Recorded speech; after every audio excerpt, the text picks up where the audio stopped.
Lembah penentuan. Banyak orang di lembah penentuan. Ya, sudah dekat hari Tuhan di lembah penentuan. Yoel 3 ayat 14 terjemahan baru. Selamat memasuki tahun keputusan atau penentuan 2026. Kita percaya inilah masa penentuan ketika kita menetapkan keputusan-keputusan ilahi yang tepat, agar kita semakin siap menyambut kedatangan Yesus yang kedua kali. Kitab Yoel pasal ketiga dalam hal ini menjelaskan bahwa ini adalah waktu ketika Tuhan menghakimi bumi. Pada ayat 2 mengatakan, Aku akan mengumpulkan segala bangsa dan akan membawa mereka turun ke lembah Yosafat. Aku akan berperkara dengan mereka di sana mengenai umatku dan milikku sendiri Israel.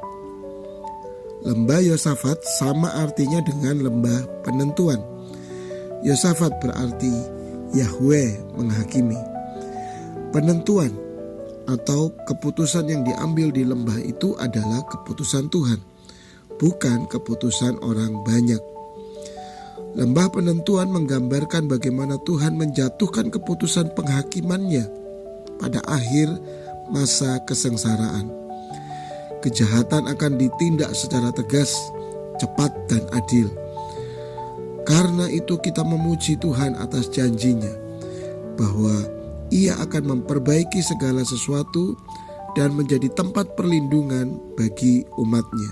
Yoel 3 ayat 16. Setiap orang pasti tiba pada titik lembah penentuan dalam hidupnya. Masa ketika keputusan harus diambil. Keputusan bukan sekedar soal benar atau salah, menang atau kalah, tetapi seringkali tentang keberanian melangkah meski hati ragu, serta kejujuran menghadapi diri sendiri. Keputusan adalah titik kritis yang membentuk masa depan kita.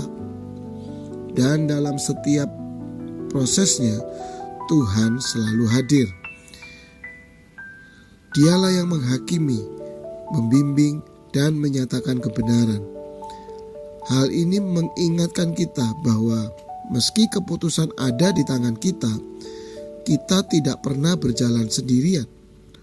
Tuhan rindu dilibatkan dalam setiap langkah penentuan. Dalam proses mengambil keputusan, yang terpenting bukan hanya apa yang kita pilih, tetapi siapa yang kita ikuti.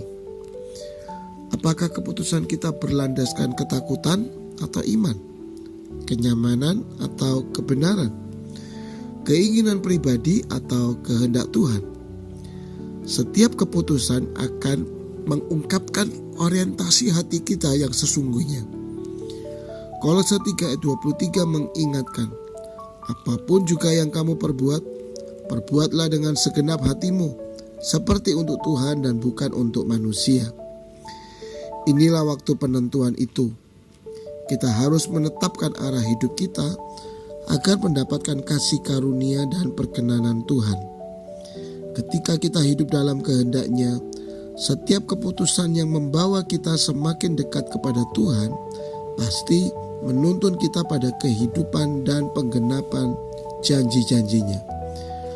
Keputusan ada di tangan kita. Pilihlah kehendak Tuhan, maka engkau akan melihat hal-hal baik dan besar terjadi dalam hidupmu sepanjang tahun ini. Setiap keputusan yang mendekatkan diri kita kepada Tuhan, maka akan membawa kita kepada kehidupan dan perkenanan Tuhan.